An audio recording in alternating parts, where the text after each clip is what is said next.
Hello, welcome everybody. Let's see what we got in here so far. Oh, we're good. Okay, we're getting a lot of people coming in now. Awesome. Happy Wednesday, another Ninja Lab Wednesday. And happy first day of fall. Oh, really? Yeah. Okay. Pretty crazy, huh? Well, since we live in Florida, it's like that's non-existent. Yeah, that's true. Why I'm just, there's no such thing as fall. I don't know about the Philippines, John Old. I guess technically in the southern hemisphere, it's first day of spring, maybe. Yeah. That's true. All right. I wonder actually who does have some fall. If there's anybody joining up here from up north, you guys are having fall weather already or not? While we wait for everybody to jump in here. Where's my chat? Oddly enough, for those that have got a chance to read today's daily email that came out from us. Straight from Jesus. It actually comes, and it's a perfect example since we're talking about email and strategies and things like that. Exactly. This is one of those opportunities. So today's email talked about fall, and it's a good example of how you mix in things that are going on in real life and then blend it into your email. So you could take something that everybody... Yeah, we talked about that last week too, guys. If you didn't watch that, go back and watch that one. But exactly. So something that anybody or everybody can relate to because it's happening, say, nationally or globally, and you work that into some sort of a little story about something that or an opinion that you have, and then you can transition that into, oh, by the way, do this thing too. Put in your call to action, whether that's for purchasing or for following on social media or whatever the option is. Have you sent one about Joe Biden yet or Trump? I don't think we did. We probably did something about the election time, maybe. Yeah. Nothing specific. Yeah, we did try to stay away from those subjects, but there's always something national going on that you can, something else besides politics that you can figure out. And even with something that's such a hot button, you can still work with it without revealing whether you're for or against things. Right. So you don't want to piss anybody off. That's right. But if you do, it's a great thing. Pick a side. Okay, cool. Let me share my screen so we can get started today, guys. Bring up the slides.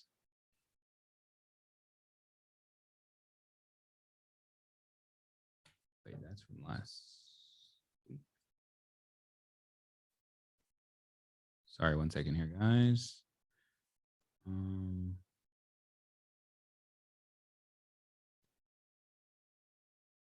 Yeah, this is the one from this week. Okay. Share.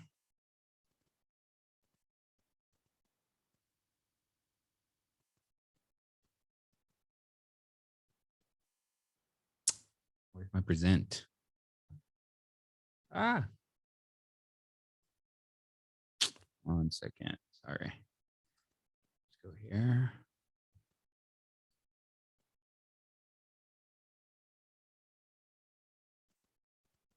Okay. All right. So today we are talking about Klaviyo email best practices and conversion tracking. As we normally do at the beginning, we get into any kind of updates that we've noticed just to keep you guys fully up to date. We spoke a little bit about it last week, but I wanted to share this about iOS 15 update. I think a lot of you already know about the iOS 14 update and you experienced it for sure if you've been running ads, but there's now an iOS 15 update that has a lot to do with email. So 15, baby. Yes. So, so here's a couple of things. So it says, so you can see right here, it says mail privacy protection. So for e-commerce, social media sites, and newsletters, they often embed a little pixel or a tracking code right in the emails. This is how people like Klaviyo and Keep and Aweber and all these companies, right? They're able to track if somebody opened the email, if they clicked on the email, and then they can track if you have the same kind of code in your website, then you can track if there was a sale and things like that. Well, now you have this mail privacy protection. So it's basically saying that they're going to block the pixels and obfuscate or hide your email behavior. So that's what iOS 15 specifically has to do with. One of the things Another update that it comes with is hide my email, which is basically a feature from Apple. You don't have iPhone, right? I don't. I'm one of those Android people. So I have iPhone. A lot of you guys on here, if you have an iPhone, you've probably seen it when you sign up for a new app. It gives you the option, like if you want to use your regular email that you have on file with them for like regular app purchases and stuff like that, or you can push a button that says Apple email. Okay. Which basically is kind of like a made up email that they use to hide your real email. So that's already been going on, but with Apple or with the iOS 15 updates, it's the same thing, but now you're going to be able to do that on websites as well. So basically, if they hit your website now, they can give you some fake emails. Interesting though, here in the update page that it says, even though it's technically like a fake email, but that the end user, we would still receive messages, that we opted in for. So like if you're the one that has an iPhone and you choose to do this, hiding your email, you'll still be able to receive emails, right? But the marketer won't be able to see. Won't have bobsmith@gmail.com. They'll have some crazy Apple fake thing. Exactly. It's probably like a bunch of numbers and letters. It looks super crazy. Yeah. And then lastly, one of the other updates is that it's also affecting now Safari. So if you're using the default browser for Apple desktop or iPhones, or cell phones, if you click on a link and it opens up Safari, it's now going to be hiding your IP and your tracking and all of that as well. Right on. So I think we talked about that last time, but I don't think we were more focused on email. But right. Safari and the web browser is one of the things that is going on as far as losing tracking here. And one of the things we didn't talk about last week that you and I discussed earlier today briefly, we talked about how this is going to affect your ability to track with open rates. As it turns out, it's going to artificially inflate most of the open rates. Oh, yeah.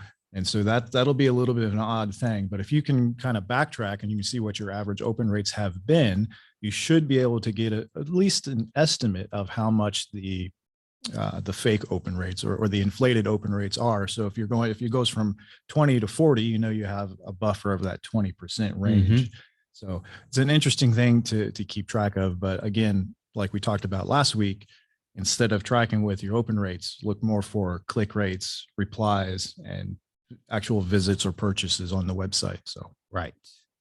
And I was going to say something about them and I lost my thought. I was going to say that if your list is pretty small, let's say less than 1,000, then I wouldn't even actually worry about this yet. Like your focus should be building your list. How can I grow it? Because it's still going to be a really inexpensive way to keep communicating with your customers and following up and nurturing them without having to keep spending money on Facebook ads or any other social media platform. This is still going to be the best way. That's why we're bringing you this training. It's not all doom and gloom. There is like some things that you can still focus on to make sure you still have success with email for sure. Absolutely. Same thing with the ads, like iOS 14 rolls out and we're thinking doom and gloom, and it definitely has gotten harder, but it's not over. You can still run ads, and especially you can segment to Android or iPhone, and you can actually do that with Klaviyo too. Sure. Yeah. All right. And let me bring up my chat here, just to make sure if you guys have any questions, we can keep track of it. All right, cool. So there is definitely a ton to figure out when it comes to, running your online store. There's, everything from running ads or fulfillment and, pixels and tracking and everything like that, right? But we did want to focus today on one of the things that you can control on your marketing plan, which is the email and the communication and the different types of emails that you can be strategically using for better and more conversions. So we're going to go over the 5 must-have email marketing strategies. We did touch on these last week, guys. So if you missed that one, go back and watch it because this one's going to make more sense. But the very first one that it's a must is your abandoned cart emails. There's different ways to go about this. You can make a email specifically for each product, or you could just make something a little bit more general, more generic, where, you know, you might say you left something behind in your cart, and then you can auto populate whatever it was in the cart. And you want to maybe give everybody some sort of incentive, whether it be free shipping or a coupon or something to get them back. But it kind of applies to any of the products that you have on your store. Yeah. And it's great too, because just because somebody abandoned a cart, or because you get a notification of an abandoned cart, it doesn't mean they don't want to buy it. You know, Right. You know, life happens. Oh, so, let me give you an example. Go ahead. Yesterday, Yeah. I was going through TikTok, and it's late at night. Like I'm in bed already, right? But then I get targeted with this ad for coffee. I'm a super coffee lover. Yeah. So it's this service that you basically you take a little survey, and then it tells you what did they think is the best coffee for you based on your answers. Kind of like a quiz, Lead a segmentation, a survey. It's all the same, right? And they basically suggested some coffee. So cool, I want it. I'm in. I try to go and do the thing, but then when I hit the add to cart button, it gave me an error message. I was done. Right. Yeah. By that time I was done. And then I actually got targeted. Now they didn't capture my email at that point, right? So there's no retargeting, abandoned cart emails or whatever. But they did retarget me the next day. And that's today. I was at work and on my computer. Okay, fine. I get targeted. I try to go through the thing again. I go through putting my information, and then I get an interruption. Like somebody has a question, or I got to jump on a meeting. I forget what it was. But the point is that then I abandon it. So now they have my email, and they're going to start following up with me. Hopefully, we'll see. I haven't gotten anything yet. But if they do, I'm interested in the thing. It's just that, you know, things happen, like whether it's your website or whether it's my fault, but that follow up, I will sign up for those guys. And it's a subscription too. It's like a monthly subscription thing that, you know, one sale could mean, I don't know, maybe for them, I think it's like $18 a month. Okay. The way they did it is they charge you 3 months up front. Nice. And then you set your frequency if it's like every 2 weeks or whatever. So maybe a sale to them is worth $100, let's say on average. So definitely a lot of money on the table if you're not doing the abandoned carts. See, perfect example. So glad that I even started the conversations and you were able to tell the story. So, because if they hadn't retargeted you, and now if they don't follow up through the emails, it's in your mind now that you want it. But, you know, if they hadn't been able to follow up with that retargeting ads, good chance you may have not even thought about it. I don't even know the company's name, the name of the brand or whatever. So I can't right now, if I wanted to go and pick it up, maybe I can Google it and hopefully they show up, but most likely they won't. Yeah. So, I mean, you know how many coffee companies do the same thing? I mean, so that's another main reason that you want to be aggressive in your abandoned cart email sequence. Because they want it. Exactly. But the power went out. So, you know, now the next thing on here is talking about segmenting your main list. And what do we mean by that? So segmenting means that you're like separating and you know, think of it like a custom audience on Facebook. There's people that do this, that like maybe watch a video. There's people that engage with your page. There's people that visit the website. That could all be the same person, but you can segment it and make separate groups of those people so you can talk to them differently. So going with the same coffee company example, what do you recommend that they do for segmenting? First you're going to have your first segment is the main one, which is your main list, collecting anything. Then you can segment it with, did they buy or did they not buy? Right. You could look into, if they bought, did they buy on a subscription or did they just buy a one time? Right. So those are 3 good ones there. Is there, if they have different types of coffee, are they particular to one flavor over another? Yeah, because they surveyed me, or they're surveying everybody at the beginning, so they know what everybody's interested in. Yeah. So why would they send me a coffee, you know, let's say, I don't even remember what I chose, but like a light roast when I want a dark roast, you know? Yeah, see, that wouldn't make any sense. That's why you want to segment. Which is another, and again, the surveys, the quizzes are great ways to start segmentation, bringing somebody in, or based on their behavior of what they actually buy from you, or if you send surveys or quizzes through your email line to segment people out that way. I was just going to say, so if you had maybe a lead magnet that got you a bunch of people, do you recommend sending an email to them to, hey, fill out this quick survey so we know what to send you and what you're interested in. Like Yeah, after the absolutely. fact that you already collected their email, Absolutely. It can be, email marketing can be as simple as you want or as granular and detailed as you want. For sure. And for each person, it may be, maybe the simple way is the better way, but especially the bigger you get, the more products or services you have, the more separation and segmentation you're going to want to have, because then you'll be able to deliver exactly what somebody wants when they want it, which is going to increase open rates, increase click rates, increase profits, conversions. Yeah. Exactly. Now, as you're growing your list, you're going to find that a lot of people don't engage anymore. They don't open it. They don't click on anything. They don't ever reply to you. Maybe that's our fault for not asking questions and getting them to reply and things like that. But the point is, you are going to run into people that they should just not be on your list anymore. Yeah. And it's totally okay. And that's what we call cleaning your list. So there's segmenting, but there's also cleaning it out. So does that mean you delete them, or what do you do when you clean your list? Most of the time it is best to, once you determine that these are people who are not engaging or not interested, but they have not opted out or unsubscribed themselves, it's better to go ahead and what we do here, we export the information so that we can save it. And as we talked about last week, you may even be able to use it as a retargeting custom audience in Facebook and so on. Yeah. And then delete them out of the system altogether. Because so you're not spending money on it? Right. Because for a lot of these email service providers, it does charge you based on how many people are in your database in that CRM. And also, we talked about last week, it hurts your spam score? The deliverability rate. There you go. And if the deliverability goes down, Gmail, Apple, these things believe that you're not as quality of a business, they will further put the brakes on you, and you ain't going to get in the inbox. Yeah, exactly. All right. And then, so we talked about creating engaging content. What this means is we talked about it just a second ago, which means that you're sending out an email that you're getting people to reply, or you're getting them to click. Like the way you can create more engaging content is when you segment your list. And anything else? Well, this is kind of touches back on what we talked about last week. If you didn't check that out again, watch last week.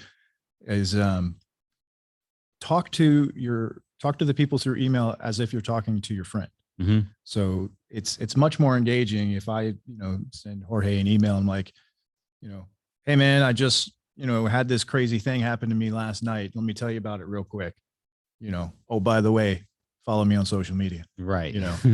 So the more real you can be, even if you're trying to sell products, there's still room to be personable and tell stories.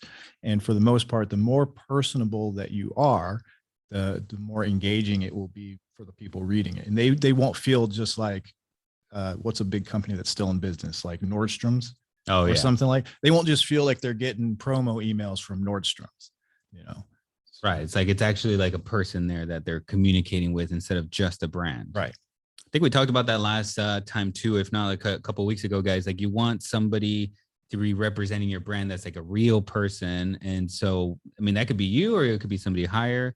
I don't necessarily recommend you make up somebody, because at some point, like, it's good to start making content. That person should be making content, and the customer's identifying with that person, and it's just creates a more solidified, relationship. Right. Now, what you can do is let's say you start off being the single face of the brand, but as you grow and as you build a team, that single face kind of starts to, how do you want to say, divvy out the power to the rest of the team. Kind of like what we've done here. Exactly. Exactly. You guys started out with Manuel, and then we brought on Jonald, and then it was me and Manuel, and of course he still jumps in here a lot of the times, but then I've introduced you guys to Jesus, who's on here with us today, Daniel, who was on with us like 2 or 3 weeks ago. So yeah, that's a perfect example of what you're talking about. So here's some for the abandoned cart emails. I'm going to show you guys some examples, but did you know that there's up to 73% of the people that abandon the cart?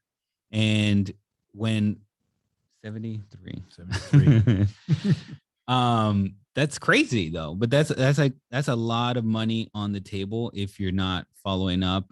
Some people follow up just a couple emails and that's it. I'm going to show you guys today, like you should be very aggressive, and not just with the emails, by the way. You can also do your text messaging or the ads, how we've shown you in the past. There's catalog ads and just regular conversion retargeting ads. But you want to retarget in the e-commerce world, you definitely need to retarget very, very hard. A store's converting at about 3% is actually good. That's a good average. If you're at 5% or more, that's really good. Right on. So that's, check your store conversion rate and you can see kind of how you're doing. But it's normal that you get a lot of abandoned carts. Okay. I remember when I was first starting, like learning e-commerce, that was like tripping me out. I'm like, why are so many people adding to cart and they're not buying? What am I doing wrong? Yeah. It's I've gotten that question a lot from you guys as well in the past, and it's just normal. So just know that going in, right? Most people aren't going to buy from you. Yeah. But a lot of them will. And you don't need 100%. That's the way it is. No. Yeah. In fact, even talking about emails and list building, there's different philosophies. Some people want, a massive list where they want like hundreds of thousands of people on it, but it may be not a very engaged list versus other businesses, depending on what they're doing, may only have 1,000 to 10,000 people on their list, but they're very engaged and they're all high profit.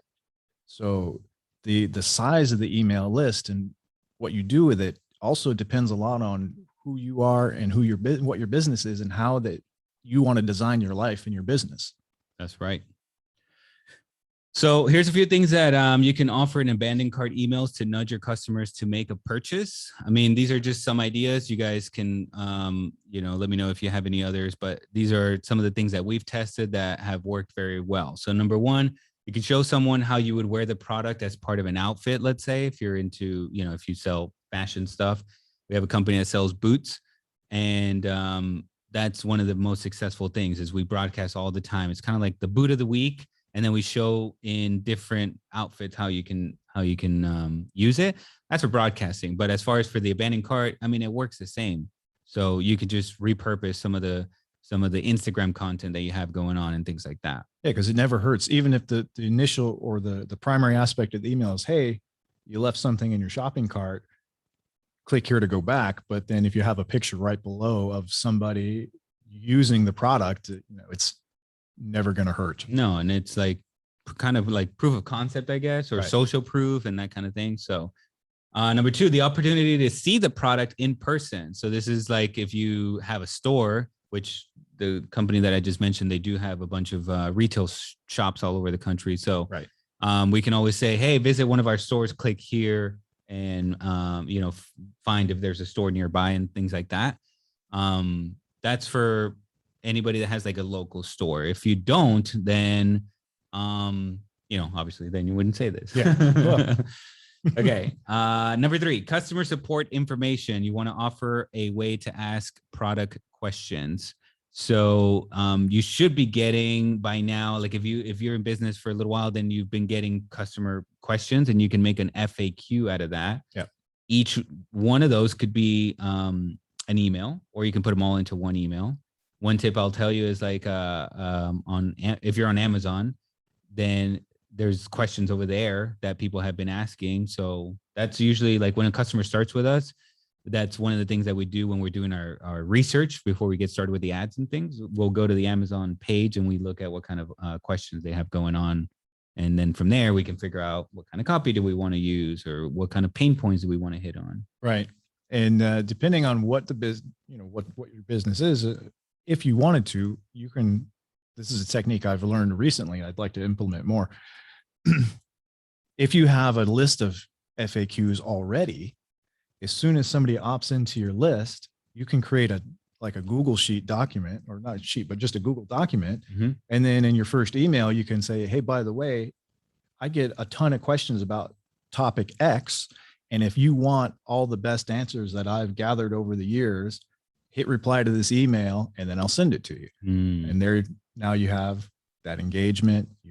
You're building the relationship, more trust, because you're giving them that value up front. That's a good point. So it's a pretty cool, and there's so, no so reason. So you're saying like build a landing page with that so that you can have them click on something and send them there? You can either do it that way, where you click a link, go to a landing page and they can get it, or you can just have them directly reply to the email, and then you send out another automated email with the product or with the item in it. That's another way. So, and there's no reason that you can't re-hit them with the same FAQs on the abandoned cart later on. For sure. You can also use testimonials, Instagram photos from your customers, and positive reviews. Maybe you can take a screenshot of your Google reviews or Trusted Pilot, or maybe you have reviews on your website, Amazon reviews, Facebook. I mean, Facebook comment reviews. Those are great. That's another one. If you have like some cool positive comments on your ads, you can take those and put them into your abandoned cart emails, because all of that is that social proof of like other people have bought this, they had success with it. Let me show you what they said, not what the brand says, not what I say, but what they say. Right. And that converts really, really well. And then helpful reminders about state of product inventory. So that is the fear of missing out. Hey, just so you know, we went viral on social media and we are running low. And I wasn't expecting, such a big rush of sales. So our next shipment is going to take a couple of months. If you want yours, make sure to grab it as soon as possible before they're gone. Something like that. Yeah. Cool. All right. So here's some examples of what we were talking about. Like you can share the reviews from your website or from the Facebook page and things like that. So on the left is like this is from the email, and then on the right you can see we're also doing that in the store itself. Not we, that store is doing it.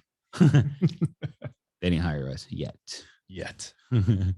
Okay, and then this is what we're talking about. You can show how someone would wear the product as part of an outfit, and then you can have it interchanging. Maybe you make a GIF out of the different outfits and just kind of, keep it fresh, like all the different ways that you can wear it.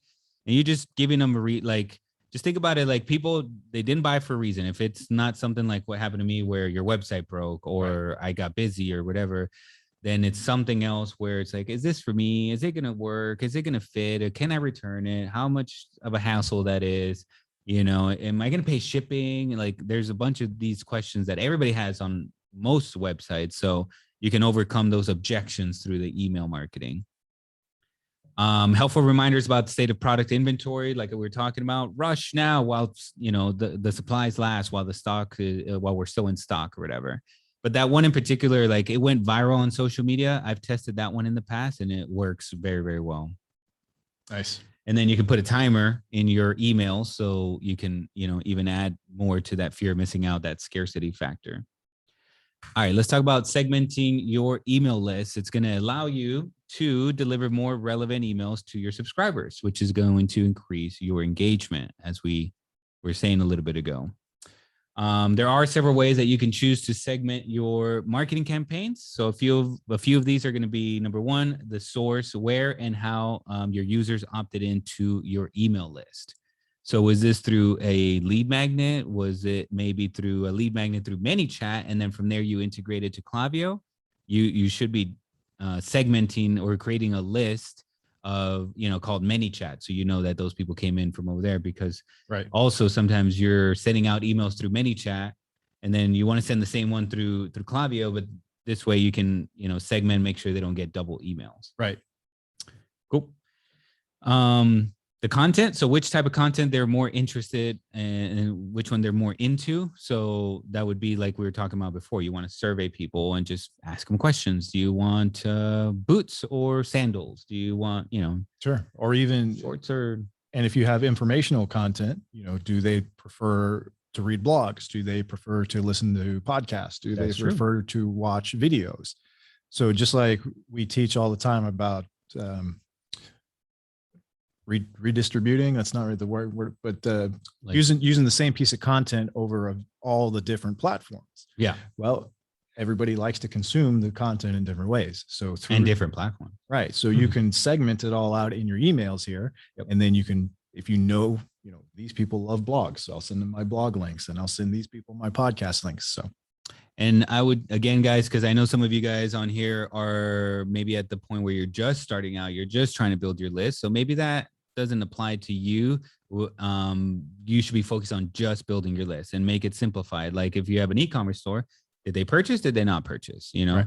And then if they did purchase, then you can maybe, and I don't know how many products you sell, so that also depends. Like, are they more into, let's say, weight loss, or are they more into, let's say, energy, depending on if you sell like supplements or something like that. Right. But the point is that you just want to know like what your customers are into that are on your list, so you can communicate to them better. And then even if you don't have a lot of products now, but you're adding them as you go, when you have this segmentation, you'll be able to know that, oh, my new product I just came out with goes great with product A. So I'm going to send everybody who's bought product A information about this new product. Mm-hmm. So it's going to help you stack profit on top of profit. Cool. The next one is the frequency. So how frequent do they engage or want to receive communication from your business? So maybe you put either a lead magnet, or you survey them and you say, look, do you want me to send you my weekly, recipe? Every Saturday, I'll send you my recipe of the week or something like that. Okay, well, then that's once a week, but then if you maybe ask them, hey, do you want to receive my tip of the day? Right. Hey, if you get people opted into that, make sure that you are communicating every day, because they're okay with it. And the more you communicate, usually the more conversions you're going to get out of that. Right. Better you're going to monetize your list.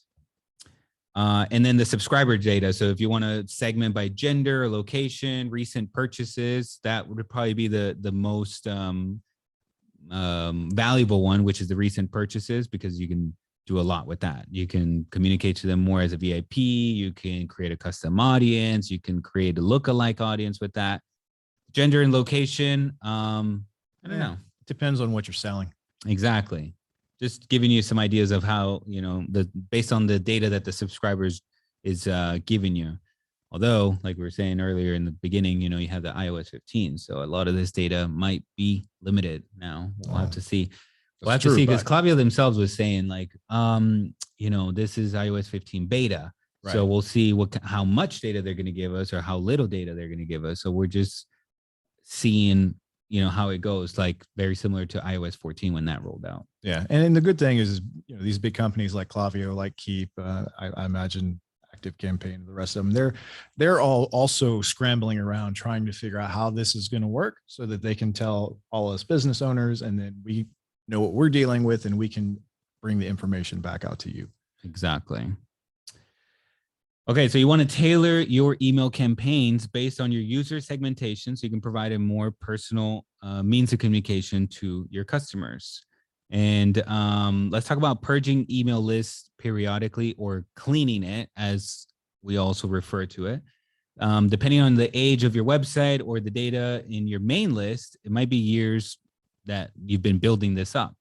To make sure you're not sending to inactive subscribers, meaning they never opened your email, they don't click on it, they just it's probably going into spam, right? Most likely. Yeah. I don't think anybody keeps receiving an email and just doesn't open it. I don't know. But anyways, the point is that you want to periodically remove those who haven't opened an email or made a purchase in at least, like, let's say 6 months or more than that. Yeah. That's best practice. You want to create engaging content. Okay. So here's a few ways that you can be smart about your email content and how to create more engaging content. You want to avoid spammy subject lines. Do you have any examples of that? Clickbaity, spammy. Sure. Actually, do you want clickbaity, or just avoid the spammy? See, that's the thing. Now, the good thing is many of your email service providers are going to have a warning. If they think your subject line is too spammy, it'll most likely tell you. Okay. So one of the things that triggers them is like big numbers will trigger it. Too many symbols might trigger it. Things like Viagra 20% off is probably going to trigger it. Probably. So, but like using emojis would not trigger it. Not generally. In fact, maybe if you use all caps can sometimes do it. Yep. Sometimes even free. The word free can sometimes trigger it, which kind of sucks because it's a great word to use. Or maybe if you do free in all caps, but if you do it lowercase, it'll not trigger it, because every email service provider is a little bit different in that way. Like they do prompt you when it's like this spam, and when they recognize it as a spammy subject line. But, but not everybody kind of has the same system or the algorithm to flag that. And then, you know, depending on what you know about your audience and how they react to things, you know, do they like direct subject lines where they know exactly what's coming in the email, or do, you know, the curiosity based ones where you allude to something and they're like, oh, what's he talking about? I want to open that and find out. Yeah. So I use both here, and by golly, sometimes you open the mysterious ones and sometimes you don't, and sometimes you open the direct ones and sometimes you don't. So, you know, you just got to play with it. You just have to test it and then read the data and see how it's going. Or cycle through it. Sometimes be real direct, sometimes be a little more mysterious. Yep. So another thing you can do is just find a balance between images and text. You don't want a big wall of text. You also don't want just images or too many, and then your email is like, first it's maybe too long and it's just like doesn't give enough information. Just let's say you want to include all the images of your product, like, okay, but like let's talk about the benefits and what's it actually going to do for you. But you also don't want to send a big sales page, you know, of an email. Not usually. So find that balance there. Limit the number of URL links in your email. So what's the best practice recommended for URL links? We say keep it under 5, if not 3 or less. Yeah. Because that's another thing that can trigger spam filters, is too many links. Exactly. So you can, but does it count if you used your Facebook and social media links and that kind of thing? I don't think so. Yeah, because that's like in the footer. That's part of the template links. But what I was going to say is you don't want to do too many. Like 5 is definitely, it's up there in the max, I would say, because from a marketing concept or fundamental, right? You don't want to disperse people either. You don't want to be like, well, here's a Facebook video you can watch, and then here's a blog you can read, and here's another product you can check out, and here's a recipe, and it's like, whoa. I wasn't even thinking about multiple links to multiple things. I was just thinking, even if it's just going to one thing and you had 5 or 6 links, that's too much. But most definitely don't give people a ton of stuff to go click on, because they'll probably just not click on anything. Yeah. It's too much disbursement. We want to focus people's attention. That's why landing pages are supposed to be single focused. It's not your website. It's a landing page to promote one thing. Right. Okay. So you can also avoid unnecessary code in your templates, depending on the email service provider you're using. Most of them just have their regular templates. You can edit the text and the images. That's good enough for most of us on here. Some of us do want to implement some custom HTML and that kind of a code and kind of make everything super custom. But sometimes that could be a little bit too spammy, or they'll consider it spammy, and then you get flagged and you don't get the results. Yeah. And some on the other side, the receiver, sometimes they have, you know, HTML shut off or something. And they only want plain text emails. So that's true. I know in the past I've set up emails where it had a fancy HTML version, but it also prompted you to do a plain text version as well for that purpose. So on the deliverability side, somehow it knows, well, this person wants plain text, this person likes HTML. So, and then you should be personalizing your emails. So that means that, you know, there's all the email service providers, they'll provide you with what's called a short code. So if you asked for the name when you collected the customer's information for your list, one of the things that you ask for, of course, is the name, right? So there's a short code, but it depends if you ask for first name and last name, and the short code sometimes will prompt you for just the first name, or it'll say full name. So watch out for that. But for personalization, I would just use the first name. It's just kind of like, imagine talking to your buddy and you just say, hey, what's up, Jesus? Or, hey, Jesus, today we're going to talk about blah, blah, blah. Or, I wanted to shoot you this quick email to let you know the benefit of my product, that it does blah, blah, blah, blah, blah. Or, And that can help in the subject lines as well. If you're like, Jorge, check this out. Yeah.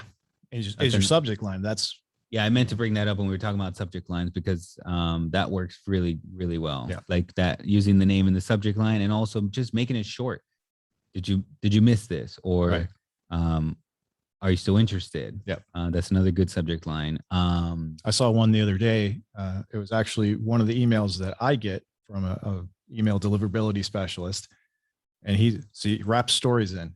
He talked about an event that just happened to him where somebody made a YouTube video talking about him.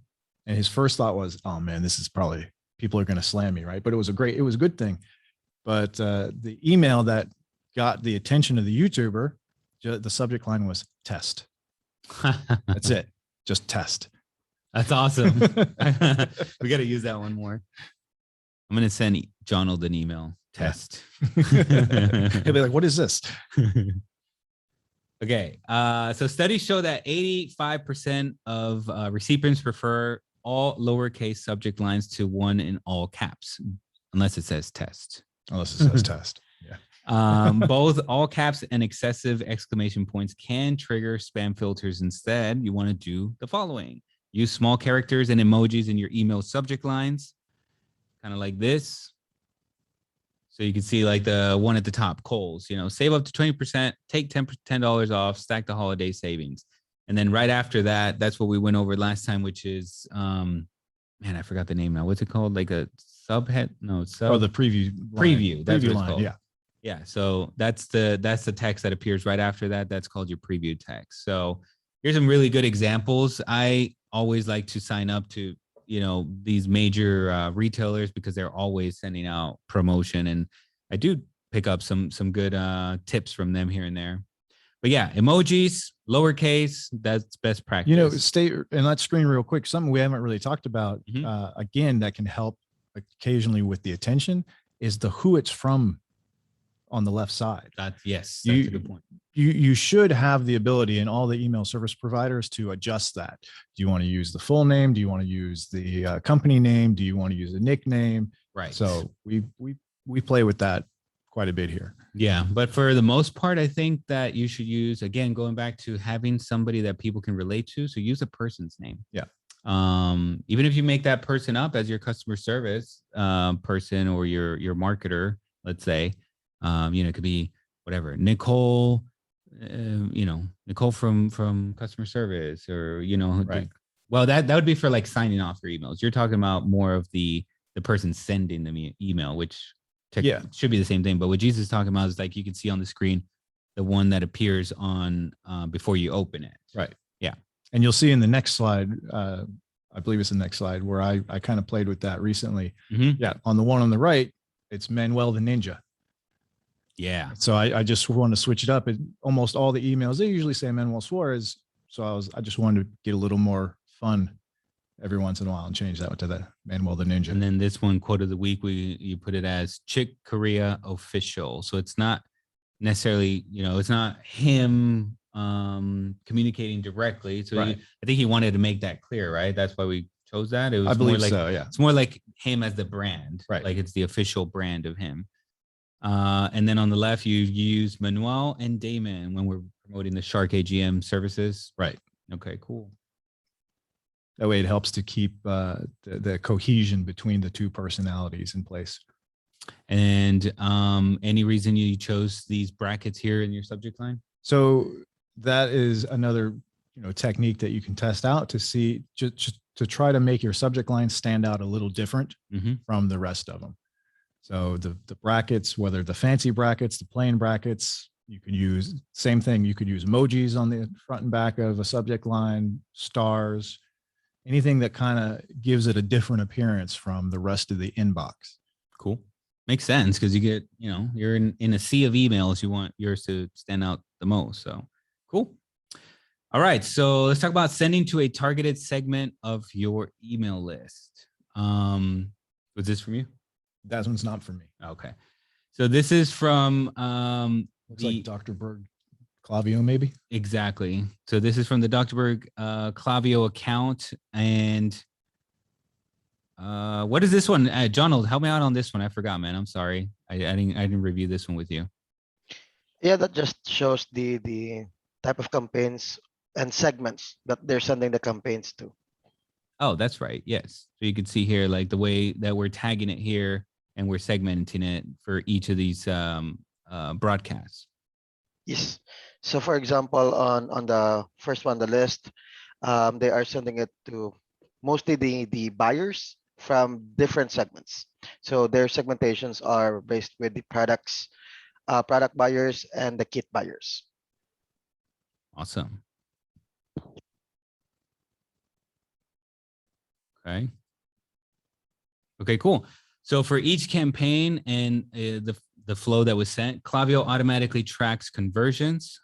This allows you to analyze the performance of your own marketing channels across your account. Like we talked about, they do insert the tracking pixel code on each one of these emails. So by default, the conversion period is going to be 5 days. Okay, that's like the attribution settings. But the setting can be adjusted in your account email settings. So if you go into the settings, you'll see right here, email conversion window, 5 days.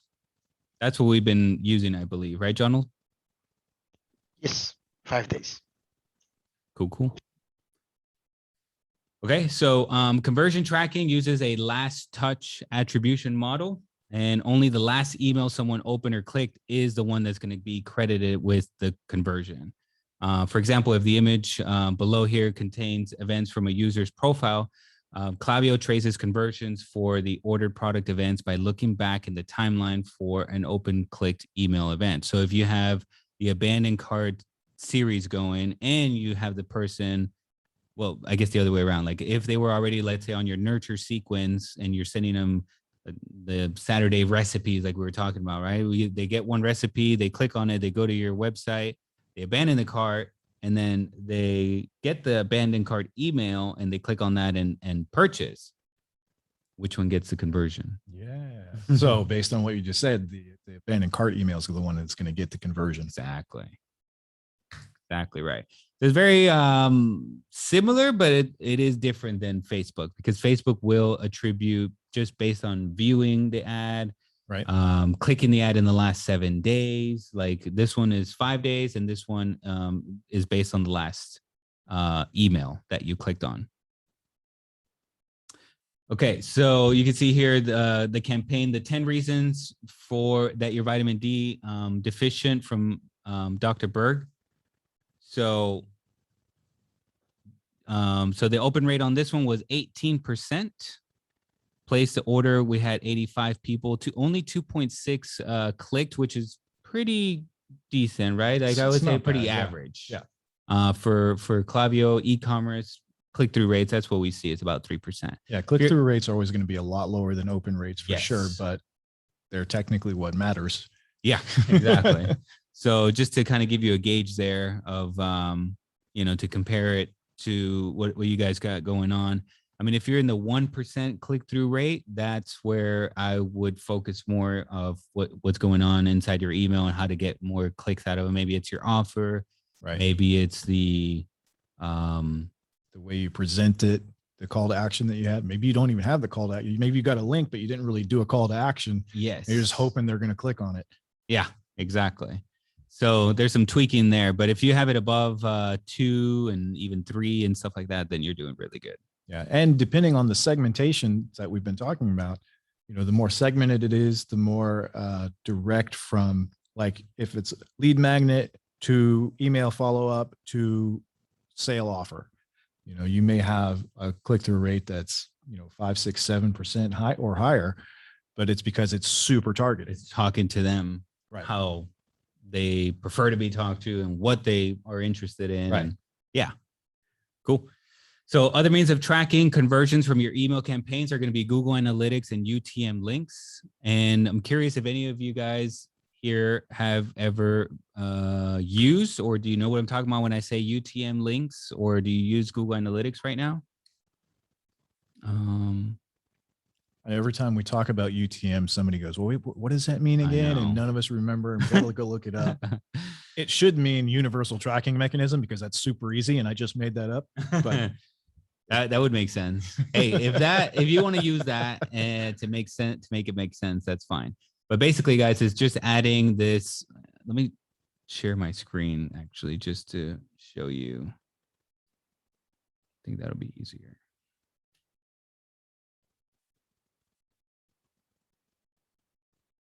You know, another thing you can do to track, Where's my? you can do this with your ads or with emails and things to see what's working better as far as conversions, is you can put special coupon codes, or doesn't even have to be a coupon code like a discount, but just, you know, enter, you know, email 25, you know, or enter Facebook 15, you know, and that way you'll know, oh, good, this purchase came from this line.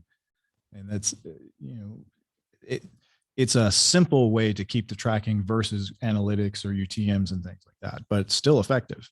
Yep. So guys, just to finish off here, I'll show you for the UTMs, what you could do. So if you go to Google and you type in UTM generator, they have this tool here, which you basically just put in your website here. So shop.drberg.com. Let's say that's my link. And then you can assign names depending on where you're going to be using this. So the campaign source, let's say it's going to be Klaviyo. Keep going back and forth. I think it's Klaviyo. Campaign medium, let's just call this the recipe, you know, campaign, or the recipe, or actually, sorry, that's the recipe name. Let's call this the recipe flow, right? And then the medium should be email. Anyways, as you can see, why is it telling me that it's not a valid URL? That's weird. I mean, live TV. That's very weird. The website URL provided is not a valid URL. Yes, it is. Okay. But that's how you do it. Yeah, for some reason it's not popping up my URL here. But what would happen, and might be my browser here, but what should happen right here is that the URL is going to populate as drberg.com, and then it's going to add in here source equals Klaviyo, campaign medium, or medium equals email, name equals recipe. So now you use that whole link in your email that you're going to be sending out to people. And when they click on that link, Google Analytics will track all of that traffic and then you can segment it per source, per the name, per the campaign name, or whatever, the medium. And now you can start to get a little bit more detailed, more granular in your data, which we could possibly go into in another week. But for today, I think we're out of time now. So see if we have any questions here before we log off. So Chung had a question. Are we talking about 3% or 18%? 3% or 18.2% or 3% of all emails? I think you're talking about the last Dr. Berg email. So the 3% that we were talking about is for the click-through rates. If you're getting 3% or more, you're doing really good. Yeah.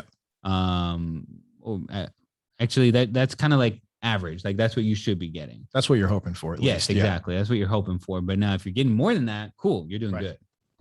If you're doing less than that, work on split testing and testing different things. Exactly. So the 2.6. Okay. So in that example that we showed here for Dr. Berg, it was 2.6 click-through rate out of that specific flow or that broadcast that we sent out. Yeah, it looked like there was 36,000 emails or something like that. Yep, that's what I was going to say. I think that's what it was. So out of all those people that received the email, 2.6% of people clicked the